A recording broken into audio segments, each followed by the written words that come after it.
تلك آيات الكتاب الحكيم هدى ورحمة للمحسنين الذين يقيمون الصلاة ويؤتون الزكاة وهم بالآخرة هم يوقنون أولئك على هدى من ربهم وأولئك هم المفلحون صدق الله العظيم. وقال النبي صلى الله عليه وسلم والذي نفس محمد بيده لا يسمع بي أحد من هذه الأمة يهودي ولا نصراني ثم يموت ولم يؤمن بالذي أرسلت به إلا كان من أصحاب النار. وإذا قال النبي صلى الله عليه وسلم خيركم من تعلم القرآن وعلمه أو كما قال عليه الصلاة والسلام.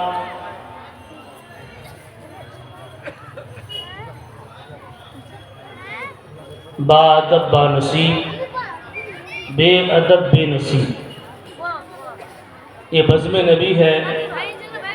آپ دینی ادارے کے اندر اپنے ایمان کو تر و تازہ کرنے کے لیے ارشادات قرآن اور رسول اللہ کے فرمان کو سننے کی غرض سے آئے ہیں تو ادب کا پاس و لحاظ رہنا چاہیے. علامہ اقبال نے کہا لبھاتا ہے دل کو کلام خطیب مگر لذت شوق سے بے نصیب بجھی عشق کی آگ اندھیر ہے مسلمان نہیں راہ کا ڈھیر ہے. حضرات، آپ کے سامنے قرآن کی تلاوت ہوئی اور شروع سے جب پروگرام شروع ہوتا ہے سب سے پہلے اللہ کا کلام پڑھا جاتا ہے، پھر نعت نبی اور پھر یہ سلسلہ چلتا ہے، ایک نشست، دوسری نشست اور آخری نشست. لیکن اصل مقصد کیا ہے؟ اصل مقصد قرآن کو سمجھنا، چونکہ قرآن سے بڑھ کر اللہ نے دنیا میں کسی چیز کو نازل نہیں کیا. اللہ نے قرآن سے قیمتی کوئی چیز دنیا والوں کو یعنی انسان کو، چونکہ 18,000 مخلوقات میں سب سے افضل انسان ہے، انسان اشرف المخلوقات ہے، تو اللہ نے سب سے بہتر مخلوق کو اگر کوئی انعام سب سے بڑا دیا ہے تو وہ قرآن ہے. لیکن ہم اس سے غافل ہیں، ہم اس کو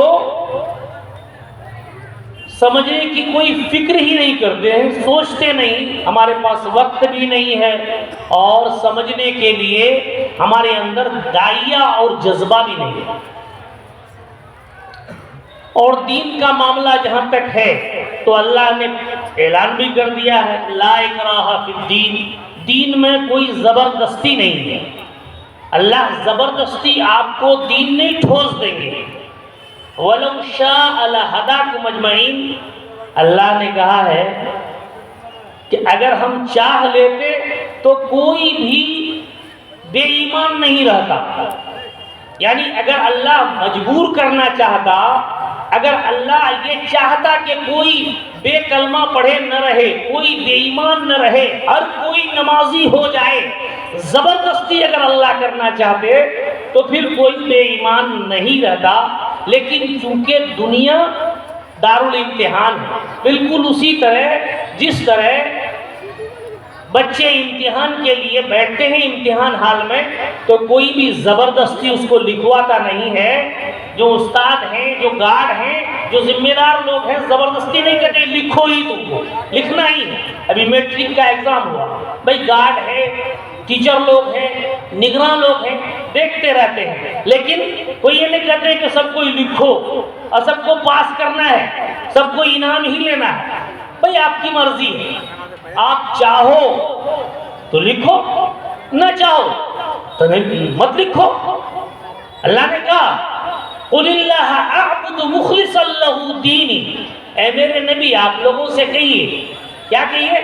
اعبد، قُلِ اللَّهَ أَعْبُدُ، میں اللہ کی عبادت کرتا ہوں.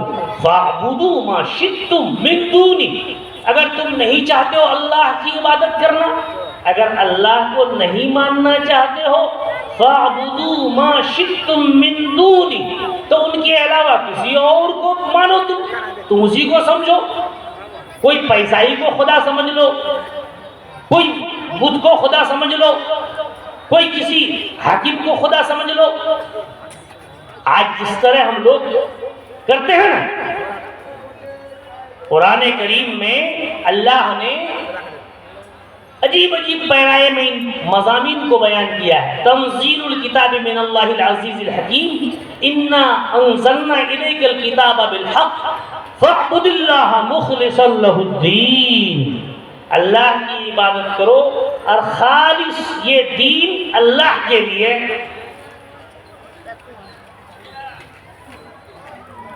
اور اگر کوئی یہ سوچتا ہے کہ نہیں اللہ کے علاوہ پیسہ بھی کام آتا ہے یا پیسہ بھی ہمارا اس کے بغیر کام نہیں ہوگا، جیسے ہم کلمہ پڑھتے ہیں تو کہتے ہیں کہ اللہ کے بغیر کچھ نہیں، اللہ جو چاہتا ہے وہی ہوتا ہے.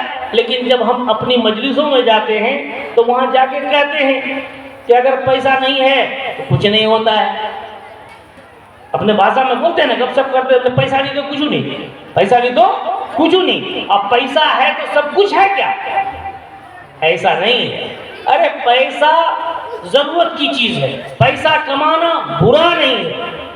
ان باتوں کو سمجھنے کے لیے کہ کہاں پیسہ کمانا ہے، کہاں خرچ کرنا ہے، زندگی کیسے گزارنا ہے، نماز کس طرح پڑھنا ہے، پیدا اللہ نے ہمیں کیوں کیا، زندگی کس طرح ہم گزاریں کہ اللہ کے یہاں ہمیں جنت مل جائے، اس پر ہمیں غور کرنا ہوگا نا.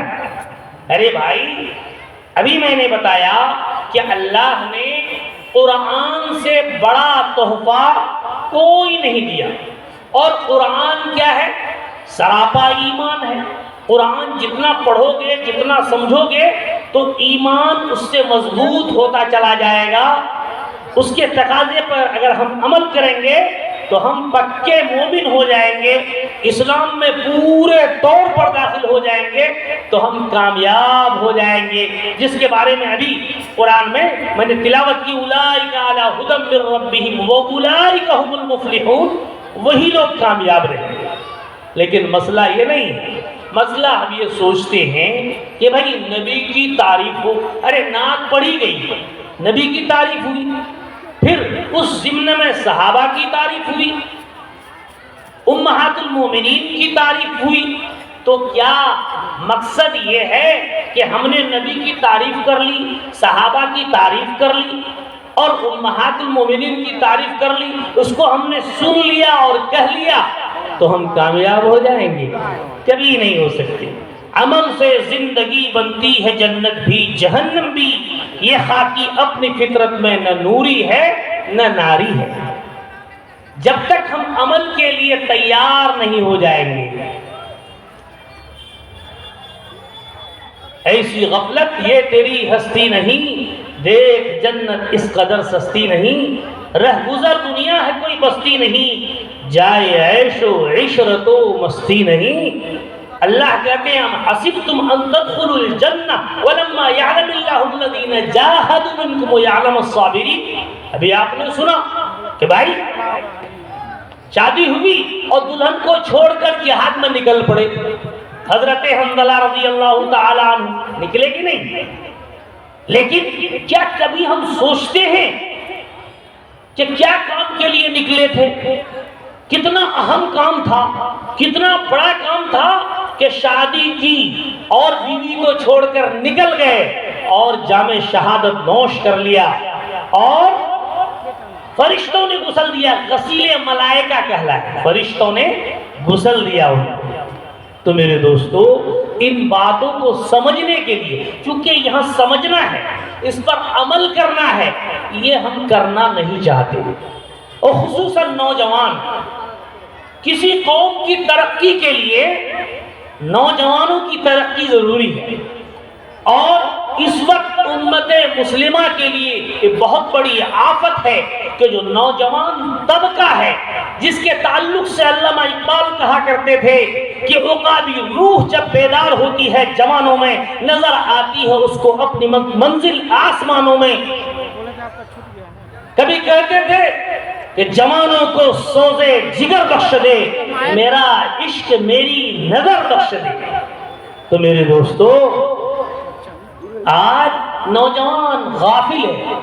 بھائی بڑے بزرگ بوڑھے لوگ اگر سن بھی لیں، عمل بھی کریں، تو وہ تحریک نہیں پیدا کر سکتے، انقلاب نہیں پیدا کر سکتے، وہ امت کو کسی انقلابی راہ پر ڈال نہیں سکتے۔ اس کے لیے جوانوں کی ضرورت پڑتی ہے۔ جس قوم اور جس امت کے جوان بے راہ ہو جائیں، غافل ہو جائیں، عموماً جیسے میں نے آپ کو کہا، ارے نعت پڑھنا سننا بہت اچھی بات، نبی کی تعریف کر رہے ہیں، قرآن پڑھے آپ، حمد کے بعد نبی کی تعریف ہوتی ہے، اور اس کے بعد ذمہ داری کیا ہوتی ہے؟ اس کا سننے کا مطلب کیا ہوا کہ ہمیں عمل کرنا ہے، اور عمل کرنے کے لیے ضروری کیا ہے کہ ہمارے پاس علم ہو۔ جب علم نہیں ہوگا تو عمل کیسے کریں گے؟ اور عمل کے بغیر آدمی بہادر نہیں ہو سکتا ہے۔ جب انسان کے اندر ایسا ایمان ہوتا ہے جو عمل پر کھڑا کر دیتا ہے، خوف خدا ایسا ہو کہ برائی سے انسان رک جائے، تو یہ خوف لائق تعریف ہے۔ اور زبان سے صرف کہنا کہ اللہ سے ہم ڈرتے ہیں، اللہ میری توبہ، آنکھ میں آنسو بھی آ جائے، لیکن جب تک عمل پر ہم آمادہ نہ ہو جائیں تو اس خوف کا، ان باتوں کا، حسن بصری نے کہا انما دین احدکم لعقۃ علی لسان۔ حضرت حسن بصری اس زمانے میں صحابہ کے بعد تابعین کا دور تھا، حسن بصری تابعی ہیں، لیکن وہ کہتے ہیں کہ اب ایمان صرف زبانوں پر رہ گیا، صرف زبانوں پر۔ حسن بصری کہہ رہے ہیں آج ہم کہاں پہنچے ہیں؟ ہمارے حلق سے نیچے ایمان کی باتیں، یقین کی باتیں داخل ہوتی ہیں، اترتی ہیں۔ اس لیے علامہ اقبال نے کہا جس طرح احمد مختار ہے نبیوں میں امام، اس کی امت بھی ہے دنیا میں امام اقوام۔ کیا تمہارا بھی نبی ہے وہی آقائے انام؟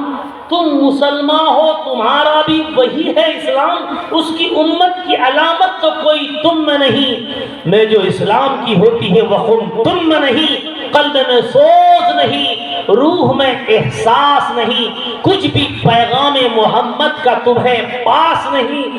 پھر بھی کہتے ہو کہ بھائی ہم عاشق رسول ہیں، ہم نبی کے امتی ہیں، تو یہ زبانی دعووں سے، نعروں سے کچھ ہونے والا نہیں ہے۔ آج اربوں کی تعداد میں، کروڑوں کی تعداد میں دنیا میں مسلمان ہیں، لیکن مسلمان کا اکرام نہیں ہے، مسلمان کی عزت نہیں ہے، مسلمان کا وقار نہیں ہے۔ وجہ کیا ہے؟ وجہ یہی ہے کہ ہم نام کے مسلمان ہیں، ہمارا ایمان حلق سے اوپر ہے۔ کبھی ماضی کو اپنی یاد میں لاؤ مسلمانوں، کبھی ماضی کو اپنی یاد میں لاؤ مسلمانوں، ابھی تم ہو گئے کیا حال کو بھی اپنے پہچانو۔ تو صحابہ کرام کا تذکرہ کریں گے، نبی کی تعریف کریں گے، ازواج مطہرات کا تذکرہ ہوگا، اور ہم عمل کے لیے اپنے کو نہیں جھانکیں گے۔ بھئی صحابہ کیوں ہو گئے؟ نبی نے فرما دیا اصحابی کالنجوم، میرے صحابہ ستاروں کے مانند ہیں۔ بِأَيِّهِمْ اقْتَدَيْتُمْ اهْتَدَيْتُمْ، کس کی وجہ سے؟ عمل کی وجہ سے۔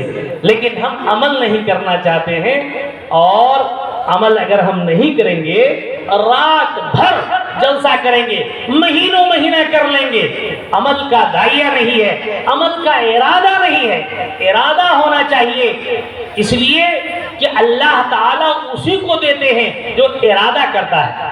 ارے آپ یہاں کسی مولانا سے تقریر سن لیں، ارے امام الحرمین کو بلا لیں، امام الحرمین جو حرم شریف میں امامت کرتے ہیں تو مسجد نبوی میں اور کعبۃ اللہ میں وہاں کے امام کو بلا کے اگر آپ تقریر سن لیں پوری رات تو کامیاب ہو جائیں گے؟ نہیں۔ اگر ایسی بات ہوتی تو نبی کریم صلی اللہ علیہ وسلم جو سرور کونین رسول ثقلین احمد مختار مدینے کے تاجدار سب سے بڑے سردار تھے۔ بات خدا کے اگر کسی کا درجہ ہے کہ ہر ابتدا سے پہلے ہر انتہا کے بعد نام نبی کا درجہ ہے نام خدا کے بعد، اور ذات نبی کا درجہ ہے ذات خدا کے بعد، تو خدا کے بعد اگر کسی کا درجہ ہے تو ہمارے آقا سرور کونین رسول ثقلین امام الحرمین ہادی النجدین احمد مختار مدینے کے تاجدار، آقائے نامدار، دو جہاں کے تاجدار محمد عربی صلی اللہ علیہ وسلم کا درجہ ہے۔ لیکن محمد عربی صلی اللہ علیہ وسلم قرآن پڑھ رہے ہیں، اور کہاں پڑھ رہے ہیں؟ میل ہاٹ میں نہیں، ہندوستان میں نہیں، بلکہ عرب کی سرزمین میں، اور وہاں بھی سب سے بہترین جگہ جو ہے ان اول بیت وضع للناس للذی ببکہ، سب سے مبارک جگہ پوری دنیا میں کعبۃ اللہ کی جگہ ہے، اور خانہ کعبہ میں ہمارے آقا قرآن پڑھ رہے ہیں۔ تہجد کی نماز ابھی آپ سن رہے تھے کہ تہجد کی نماز میں اگر کوئی اشک بہاتا ہے، سسکیاں لیتا ہے، تو اس میں دل آنا چاہیے، اس میں خوشبو ہوتی ہے، مہکتی ہے، بس سن لیا کان سے، مزہ لے لیا۔ تو امام غزالی کہتے ہیں خدا کی قسم یہ کیا ہے؟ یہ لذت پسندی ہے، یہ بھی کیا ہے؟ کانوں کی عیاشی ہے، اور اس میں ذرا بھی نیکی نہیں ہے۔ کون کہتے ہیں؟ امام غزالی کہتے ہیں، جنہوں نے کہا کہ قرآن کریم کے ایک ایک لفظ کے 70,000 مفاہیم ہیں، ایک ایک لفظ کے 70,000 مفاہیم ہیں، مفہوم ہے، معنی ہے، لیکن ہم تو قرآن کے الفاظ کو سننا بھی نہیں چاہتے۔ جب قرآن پڑھنا شروع کرتے ہیں تو لوگ تتر بتر ہو جاتے ہیں، شیطان اس پر غالب آ جاتا ہے۔ وقال الذین کفروا، کفار نے کیا کہا؟ لا تسمعوا لهذا القرآن، جب نبی قرآن پڑھے تو اس کو سنو مت، والغوا فیہ، اور تم لوگ شور کرو، لعلکم تغلبون، شاید کہ نبی کی آواز یعنی اللہ کا کلمہ دب جائے اور تم غالب آ جاؤ۔ نبی کبھی اوقاز میں، عرفات میں، ذوالمجاز کے میلے میں بھیڑ میں نبی جاتے ہیں اور لوگوں سے کہتے ہیں الا یا ایھا الناس قولوا لا الہ الا اللہ تفلحوا، اے لوگو لا الہ الا اللہ کہہ لو کامیاب ہو جاؤ گے۔ ایک آدمی کہہ رہا ہے لا الہ الا اللہ کہو کامیاب ہو جاؤ گے، اور کئی لوگ پیچھے پڑے ہیں، ھذا ساحر، ھذا کذاب، ھذا مجنون، کیا کہہ رہے ہیں؟ ابو جہل کھڑا ہے کہتا ہے یہ پاگل ہے، دوسرا کھڑا ہوا یہ کون ہے؟ یہ جھوٹا ہے، کوئی کہتا ہے یہ جادوگر ہے۔ یعنی ایک آدمی کہتا ہے کہ لا الہ الا اللہ کہو، اور کئی لوگ، دسیوں لوگ کھڑے ہو کے کہتے ہیں کہ ان کی بات مت سننا۔ اللہ نے اس کو نقل کیا، وقال الذین کفروا لا تسمعوا لهذا القرآن والغوا فیہ لعلکم تغلبون۔ لیکن کیا ابو جہل نے کہا کہ یہ جادوگر ہے، اخنس ابن شریک نے کہا کہ یہ جھوٹا ہے، روسائے مکہ نے اور کچھ کہا، آج ان کا نام لینے والا کوئی ہے؟ لیکن ہمارے آقا جنہوں نے ایک بات کہی لا الہ الا اللہ کہو، چونکہ اللہ نے اعلان کر دیا ان الدین عند اللہ الاسلام، جب دین اسلام آ گیا تو اس کے بعد اور کوئی دین، کوئی دھرم معتبر نہیں ہے۔ اللہ نے اعلان کر دیا وَمَن يَبْتَغِ غَيْرَ الْإِسْلَامِ دِينًا فَلَن يُقْبَلَ مِنْهُ، دین اسلام کو چھوڑ کر کسی دھرم، کسی مذہب پر کوئی نجات حاصل کرنا چاہے تو اللہ ہرگز اسے قبول نہیں کریں گے، کیونکہ یہ آخری دین ہے، اللہ کا آخری کلام ہے، اس کو سمجھنے کا ارادہ کرنا ہے۔ اس کو پڑھنا ہے، سمجھنا ہے اور اس پر عمل کرنا ہے۔ ارے آج بھی ابھی آپ نے سنا کہ حضرت حنظلہ شادی ہوئی، جوان صحابی ہیں، بیوی کو چھوڑ کر جہاد کے میدان میں نکل گئے۔ آج بھی جہاد ہو رہا ہے کہ نہیں ہو رہا؟ سنتے ہیں آپ لوگ؟ بچوں کی چیخ و پکار، عورتوں کی آہو پکار۔ آج ہر کوئی موبائل لے کے، لڑکے لوگ جہاں تہاں بیٹھ کر موبائل لے کے بیٹھے، غفلت میں بس کیا ہے، موبائل ہی اس کی زندگی ہے۔ لیکن کبھی تم اس میں یہ دیکھتے ہو کہ بھائی فلسطینی مسلمانوں پر کیا ظلم ہو رہا ہے، کتنے بچے شہید ہو گئے، کتنے جوان شہید ہو گئے، کتنی عورتیں بیوہ ہو گئی، لیکن جب وہ ٹس سے مس ہوتے ہیں اور وہاں جتنے مجاہدین ہیں اس میں معتبر ذرائع سے بڑے بڑے علماء کہتے ہیں کہ ان میں ایک بھی حافظ کے علاوہ نہیں ہے۔ تمام مجاہدین جتنے مجاہد ہیں، اور لڑکیوں سے نکاح ہو رہا ہے، وہاں کی لڑکیاں، ان کا ایمان بھی، ان کے خاندان، ان کی ماؤں کا ایمان اتنا تازہ ہے کہ وہ بیعت لیتے ہیں، پہلے یہ شرط لگاتے ہیں کہ جب مجھ سے شادی ہوگی جس لڑکے کی تو پہلے وہ جہاد میں جائے گا، پہلے وہ جہاد میں جائے گا۔ میرے دوستو، آج جہاد ہو رہا ہے، الجہاد ماضٍ الی یوم القیامہ، جہاد قیامت تک رہنے والا ہے، قرآن قیامت تک رہنے والا ہے۔ کسی کے بدلنے سے کسی کو کسی طرح کا حق نہیں ہے کہ وہ قرآن کے ایک حرف کو بھی ٹس سے مس کر دے۔ کتنے آئے، کتنے چلے گئے، فرعون، نمرود، شداد، قارون، حامان، کتنے آئے، کتنے چلے گئے۔ کسی نے کہا انا ربکم الاعلی، میں تو تمہارا خدا ہوں، میں تمہارا خدا ہوں۔ اچھا، ابراہیم خلیل اللہ کے سامنے کہا کہ میں تو خدا ہوں۔ کیسے خدا ہوں تم؟ خدا تو مارتا ہے اور جلاتا ہے، خدا مارتا ہے اور جلاتا ہے۔ تو اس نے کہا، نمرود نے کیا کہا؟ نمرود نے ابراہیم خلیل اللہ کو ڈالا تھا آگ میں نا، تو نمرود نے کہا کہ مارنے اور جلانے والا خدا ہے۔ تو دیکھو، دو آدمی کو میں بلاتا ہوں، دو آدمی کو اس نے بلایا اور ایک کو قتل کر دیا، ایک کو قتل کر دیا۔ ارے بھائی، جو ظالم ہوتا ہے وہ تو کرتا ہے نا۔ تو نمرود نے کہا کہ دیکھو اس کو میں نے مار دیا، اور دوسرے کو کہا کہ دیکھو اس کو میں نے چھوڑ دیا، اس کو میں نے زندہ کر دیا۔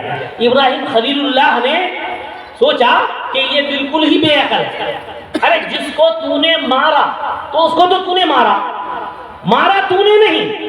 ایمان ہمارا یہ ہے کہ تو نے نہیں مارا، مارا خدا نے، خدا کی مرضی ویسی ہی تھی، اس کے بدلے میں تم کو عذاب ہونا ہے ہمیشہ ہمیشہ کے لیے۔ ہمارا ایمان یہ ہے کہ خدا نے مارا، لیکن تم ظاہر میں کہہ سکتے ہو کہ کل ہم نے جلاد کو حکم دیا تو میرے جلاد نے اس کو مار دیا، لیکن جس کو تم نے چھوڑ دیا تو تم نے اس کو جلایا، کیا وہ مردہ تھا کیا؟ ارے وہ تو زندہ ہی نہ تھا۔ تو ابراہیم خلیل اللہ نے سوچا کہ یہ بے عقل، اس لیے اس نے کہا کہ دیکھو میرا خدا وہ ہے کہ جو سورج کو پورب سے اٹھاتا ہے اور پچھم میں ڈباتا ہے، پورب سے اٹھاتا ہے۔ فَبُهِتَ الَّذِي كَفَرَ، تو نمرود جو ہے ایسے ایسے دیکھنے لگا، یہ تو کر دیا کہ دو کو بلایا، اس کو مار دیا، اس کو جلا دیا، اب سورج کو بھی ذرا اٹھاؤ۔ تو فَبُهِتَ الَّذِي كَفَرَ، قرآن نے کہا کہ اس کی عقل وہی جواب دے گئی، اور جواب نہیں دے سکتا۔ جاء الحق وزهق الباطل، اللہ کا اعلان ہے حق جب آتا ہے تو باطل چلا جاتا ہے۔ تو اگر ہم یہ صرف سوچتے ہیں کہ ہم کانوں سے مزے لے کر سن لیں گے گھنٹہ دو گھنٹہ، تو میں نے آپ کو بتایا خانہ کعبہ میں نبی قرآن پڑھ رہے ہیں، تہجد کی نماز میں قرآن نبی پڑھتے تھے راتوں رات، اور ابو جہل، اخنس بن شریح، یہ وہ لوگ ہیں جو نبی کے جان کے دشمن تھے، کسی طرح ان کو بھاتا ہی نہیں تھا کہ نبی کو، ہم محمد کو کیسے تباہ کریں۔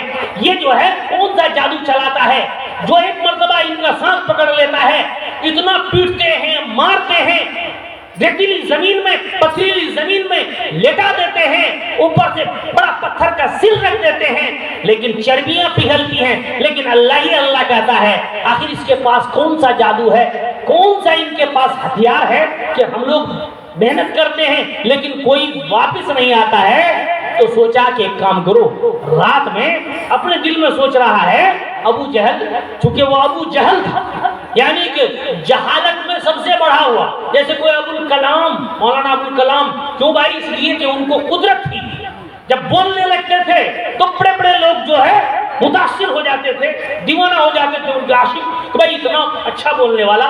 تو ایسے ہی وہ ابو جہل، یعنی جہالت سے بھری ہوئی تھی ان کی زندگی۔ تو اس نے سوچا کہ ہمیں رات کو جانا ہے تنہائی میں، دن میں اگر جائیں گے تو محمد کے قریب جائیں گے تو لوگوں کو ہم کہتے ہیں کہ یہ پاگل ہے، یہ جادوگر ہے، یہ دیوانہ ہے، تو ان کے پاس جائیں گے تو لوگ کہے گا کہ تم جاتے ہو اور ہم کو منع کرتے ہو ملنے سے، اس لیے چلو پروگرام بناتے ہیں۔ اور ابو جہل رات میں نکلا، چونکہ اس کو معلوم تھا کہ محمد خانہ کعبہ میں رات میں اکیلے وہاں پڑھتے ہیں، کیا منتر پڑھتے ہیں، تو جا کر کے اس منتر کو سنیں گے کہ آخر وہ ہے کیا چیز، اس کی کاٹ کریں گے۔ اب ابو جہل جو ہے چلا گیا وہاں خانہ کعبہ کے ایک کونا میں جا کر کے بیٹھ گیا، اور نبی کریم صلی اللہ علیہ وسلم قرآن پڑھنے لگے، تہجد پڑھ رہے ہیں۔ اور اسی رات اخنس ابن شریک جو ایک اور بہت بڑا کافر تھا وہ بھی یہی سوچ کے چلا، وہ دوسرے کونے میں جا کے بیٹھ گیا۔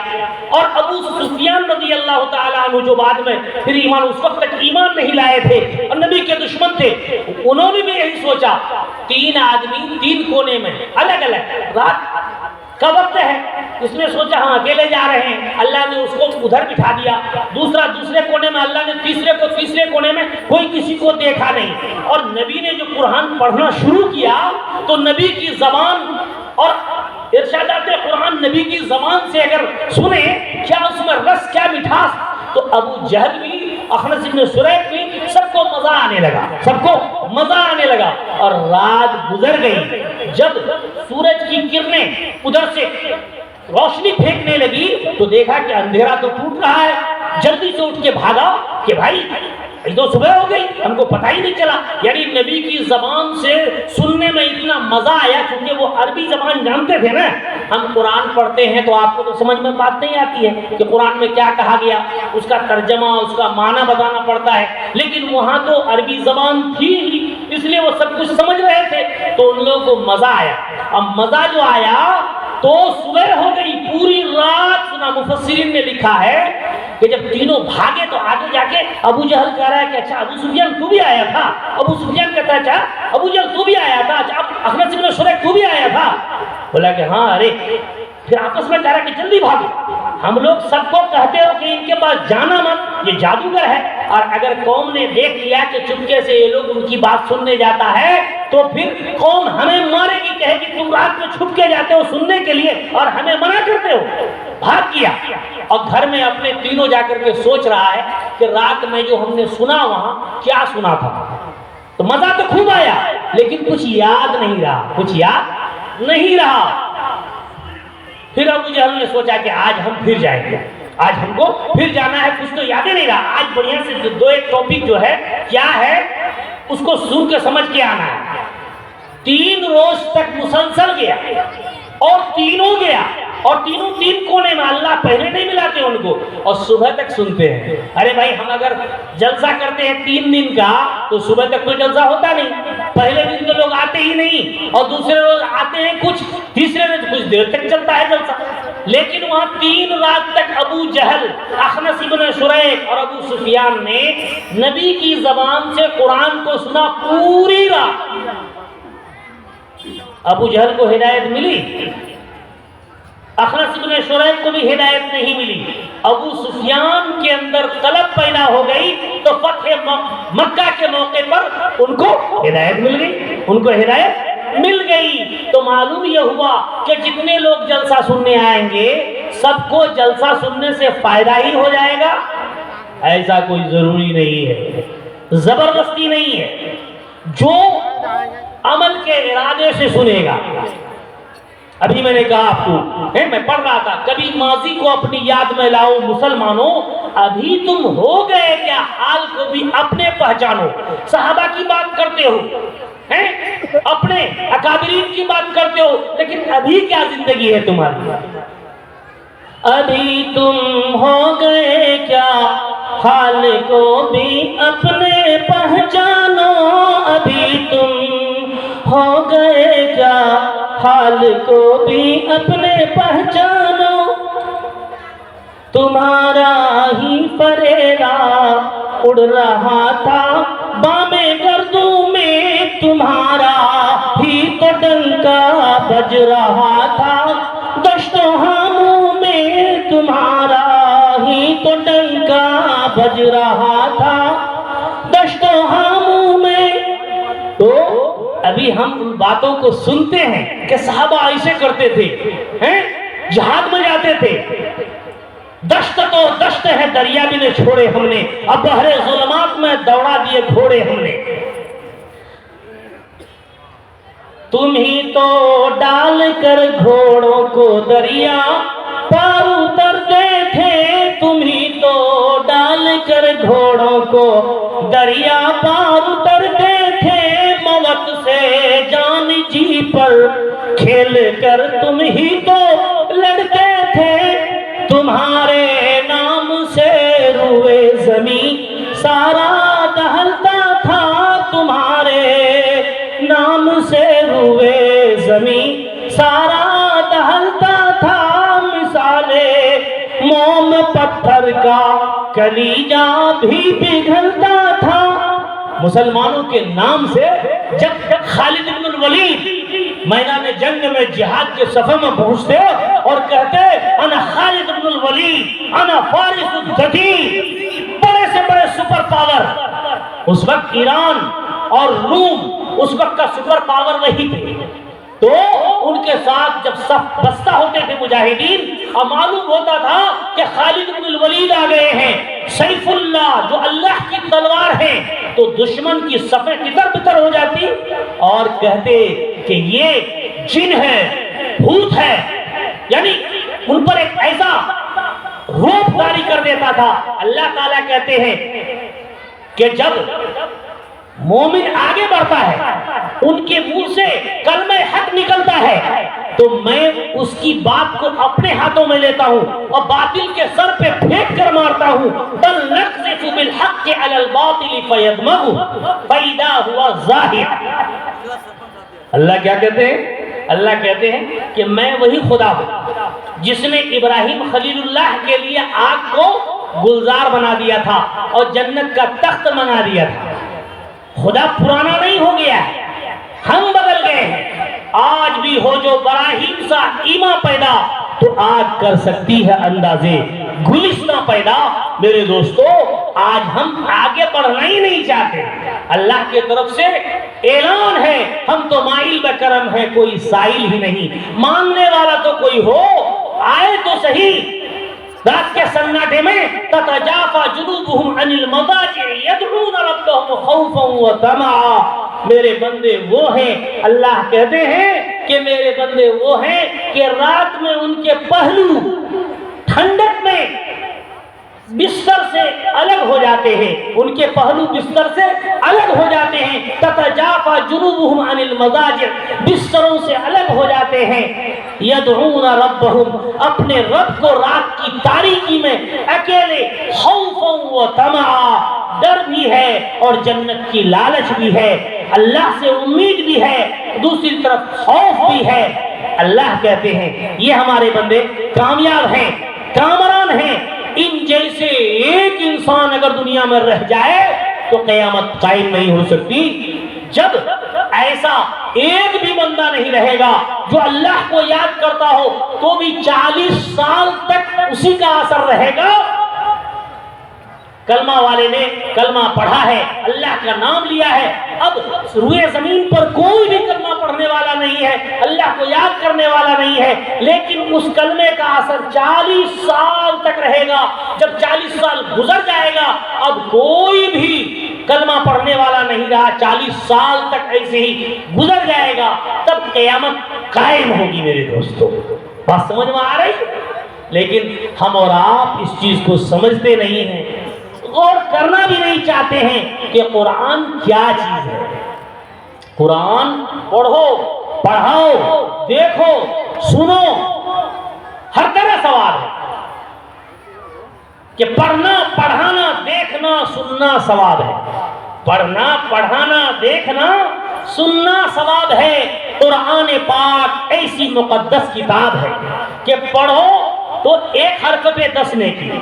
اگر پڑھنا نہیں جانتے ہو یا پڑھنا جانتے بھی ہیں، ہم نہیں پڑھ رہے، کوئی پڑھ رہا ہے، ہم مزے لے کے سن رہے ہیں، تو الف لام میم اس نے کہا 30 نیکی اس کو ملی، تو 30 نیکی ہم کو بھی مل گئی، 30 نیکی ہم کو بھی مل گئی۔ پڑھنا، پڑھانا، اب بچوں کو اگر آپ پڑھا رہے ہیں تو وہ تو اور افضل ہو گیا۔ خیرکم من تعلم القرآن وعلمہ، سب سے بہتر تم میں وہ انسان ہے جو رب کے کلام کو پڑھتا ہے اور پڑھاتا ہے۔ تو پڑھنا، پڑھانا، سننا، سنانا، اور اگر یاد نہیں ہے، ہم قرآن پڑھے بھی نہیں ہیں لیکن مسجد میں گئے ہیں اور امام کے پیچھے ہم نے نماز پڑھ لی، محبت ہے دل میں، ہم نے قرآن پڑھا نہیں، قرآن سیکھا بھی نہیں، سیکھنا ضروری ہے، ضرور سیکھیں گے، دل میں ارادہ کیا، چاہے وہ سیکھ نہ سکا، دنیا سے چلا گیا۔ ارے ایسے بھی صحابی ہیں جنہوں نے ایک وقت کی نماز نہیں پڑھی، نبی کے ہاتھ پر کلمہ قبول کیا، جہاد کے لیے شریک ہو گئے اور پھر وہیں شہید ہو گئے۔ ایک وقت کی نماز نہیں ملی لیکن وہ شہید، وہ صحابی۔ تو اگر آپ نے یہ ارادہ کیا کہ میں نے قرآن نہیں پڑھا ہے، میں مسجد میں آیا ہوں، میں نے پڑھا بھی نہیں اور کوئی پڑھنے والا بھی یہاں نہیں، سب لوگ چلے گئے، چلو اللہ کی کتاب کو اتارتے ہیں، اور اتار کے اس کو آپ ایسے ایسے کھول کے ایسے ایسے انگلی پھیر رہے ہیں، اس میں بھی ثواب ملے گا، اس میں بھی نیکی ملے گی۔ تو پڑھنا، پڑھانا، دیکھنا، سننا، یہ سب کچھ جو ہے کار ثواب ہے۔ کب؟ جب آپ محبت کے ساتھ، عمل کے ارادے سے چاہیں کہ ہم کو عمل کرنا ہے، اس لیے ہم قرآن پڑھ رہے ہیں، اس لیے ہم قرآن پڑھ رہے ہیں۔ میرے دوستو، تو عمل کا داعیہ نہ ہو، جذبات، صرف جذبات سے کام نہیں چلے گا، شوق ہو، ذوق ہو، ہوش بھی ہو۔ ابھی میں نے آپ کے سامنے بتایا کہ یہ جو ہے، جب تک نوجوان، آج کل جتنے جلسے ہوتے ہیں، پروگرام ہوتے ہیں، نوجوانوں کی بھیڑ آپ دیکھ لیجئے، جب شعر و شاعری ہوتی ہے، واہواہی ہوتی ہے، ارے بھائی واہواہی کرنے کے لیے بھیڑ لگا دیا آپ نے، اور اس کے بعد جب قرآن و حدیث کا سلسلہ شروع ہوتا ہے تو سب لوگ ادھر ادھر ہو جاتے ہیں، اور جب لوگ ادھر ادھر ہوتے ہیں نا تو اللہ تعالیٰ اپنے علم کو اٹھا بھی لیتے ہیں۔ جب انسان یہاں بیٹھتا ہے نا، سننے والا مزے سے سنتا ہے تو اللہ تعالیٰ مضامین کو ڈالتے ہیں، اور جب دیکھتا ہے کہ لوگ ادھر ادھر بھاگ رہے ہیں تو لا اکراہ فی الدین، دین میں کوئی زبردستی نہیں ہے۔ اللہ نے کہا قل اللہ اعبد، اے نبی آپ کہیے کہ میں خدا کی عبادت کرتا ہوں، فاعبدوا ما شئتم، جاؤ تم چلے جاؤ، جدھر جانا ہے، بازار جاؤ، مارکیٹ جاؤ، کوئی فرق نہیں پڑتا ہے۔ اگر دنیا کے سارے لوگ بددین ہو جائیں گے تو اللہ کی برتری میں، عظمت میں کوئی فرق آنے والا نہیں ہے۔ اس لیے میرے دوستو، آج کل اب جلسے دیکھنے کے لیے لوگ آتے ہیں، جلسے سننے کے لیے نہیں آتے، اس لیے جلسوں میں تقریر کے لیے جانا بھی گویا دل نہیں چاہتا کہ بھائی جلسوں میں جایا جائے۔ اگر 10 جلسوں سے دعوت آتی ہے تو جہاں کچھ زیادہ ہی ہوتا ہے کہ تھوڑا وقت دینا ہی ہے، تو فائدہ کیا ہے بھائی؟ ارے کہنے والے حق بات کہتے ہیں جیل چلے جاتے ہیں، کہنے والے حق بات کہنے کی وجہ سے مولویوں کو جیل نہیں اٹھا کے لے جا رہے ہیں، سلاخوں کے پیچھے چلا جاتا ہے، وہ سنتا ہے، نوٹ کرتا ہے ایک ایک بات کو، وہ بیچارہ حق بات کہنے کی وجہ سے جیل میں جا کے سڑ رہا ہے۔ اور جس کو قرآن سننا چاہیے، سمجھنا چاہیے، پڑھنا چاہیے، اس پر عمل کرنا چاہیے، اس کو کوئی مطلب ہی نہیں ہے۔ علامہ اقبال نے کہا، آہ کس کی جستجو آوارہ رکھتی ہے تجھے، راہ تو راہ رو بھی تو،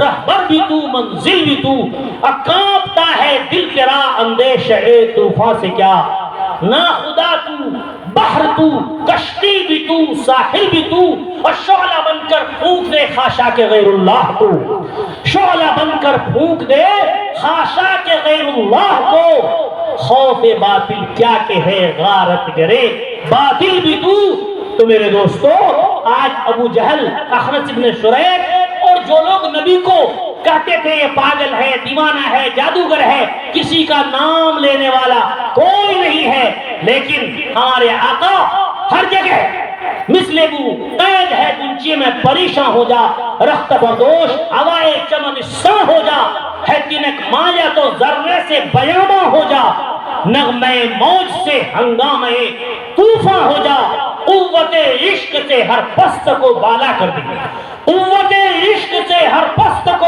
بالا کر دے، دہر میں اسم محمد سے اجالا کر دے۔ اس دہر میں، اس دنیا میں اگر اجالا پیدا ہو سکتا ہے، روشنی ہو سکتی ہے، تو وہ صرف محمد عربی کے عشق سے۔ محمد کی محبت دین حق کی شرط اول ہے، اسی میں ہو اگر خامی تو سب کچھ نامکمل ہے۔ اس لیے اگر ہم لوگ یہ تذکرہ کرتے ہیں کہ حکومت ایسا کرتی ہے، مدرسے کو بدنام کرتی ہے اور فلاں کرتی ہے، اس سے کوئی مطلب نہیں۔ ارے وہ کچھ بھی کرتے ہیں، وہ حکومت کچھ بھی کرے، ہم مسلمان ہیں، کیا ہم مسجد کو آباد کرتے ہیں؟ کیا مدرسوں پر ہم نشاور کرتے ہیں اپنی دولت کو؟ کیا چار پیسے سے مدد کرنا چاہتے ہیں؟ کیا ہم اچھا کون مدرسوں کے لیے بولتے ہیں؟ تو ہم تو خود اپنی مسجدوں سے غافل ہیں۔ حوادث، حالات آتے رہے۔ نمرود نے ابراہیم خلیل اللہ کو آگ میں ڈال دیا، لیکن نمرود ہلاک ہوا کہ نہیں ہوا؟ تو اسی طرح اللہ تعالیٰ نے ہر ایک کے لیے انتظام کیا ہے۔ لِكُلِّ فِرْعَوْنٍ مُوسَىٰ، جب کبھی کوئی ظالم آئے گا، اللہ اس ظالم کو مروڑنے کے لیے، اس کا سر قلم کرنے کے لیے کوئی انصاف پسند کو بھی ضرور بھیج دیتا ہے۔ آپ دیکھ رہے ہیں آج عدلیہ کا اور سرکار کا چل رہا ہے، سپریم کورٹ کا جو ہے ہتھوڑا چل رہا ہے۔ کیوں بھائی؟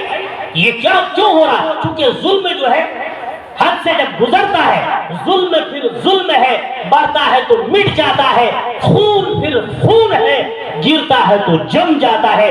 ظلم جب بہت بڑھے گا تو اللہ اس کو مٹانے کا انتظام ضرور کرے گا، لیکن ہم بول کر بری نہیں ہو سکتے۔ اگر ہم عمل کرنے کا ارادہ بھی نہیں کرتے ہیں میرے دوستو، تو ہم گاجر مولی کی طرح کاٹ دیے جائیں گے، لیکن اسلام نہیں مٹے گا۔ حوادث کے طوفان آتے رہیں گے، مگر ہم یوں ہی مسکراتے رہیں گے، خدا اور محمد کا پیغام لے کر قدم اپنا آگے بڑھاتے رہیں گے۔ وما علینا الا البلاغ۔ اذان کا شاید وقت ہو گیا ہے، نماز کا وقت متعین ہے۔ اللہ تعالی ہمیں آپ کو سب کو عمل کرنے کی توفیق عطا فرمائے، اور آپ لوگوں سے میری گزارش ہے، یہ آخری رات ہے اور پھر عشاء کے بعد آخری نشست ہوگی۔ آپ لوگوں سے گزارش ہے کہ آپ نیت کر کے آئیں، کچھ سنیں اور اللہ تعالیٰ سے عمل کی توفیق مانگیں۔ علماء کے لیے بھی عمل کے لیے آپ دعا کریں، علماء آپ کے لیے دعا کریں اور آپ علماء کے لیے دعا کریں۔ وما علینا الا البلاغ۔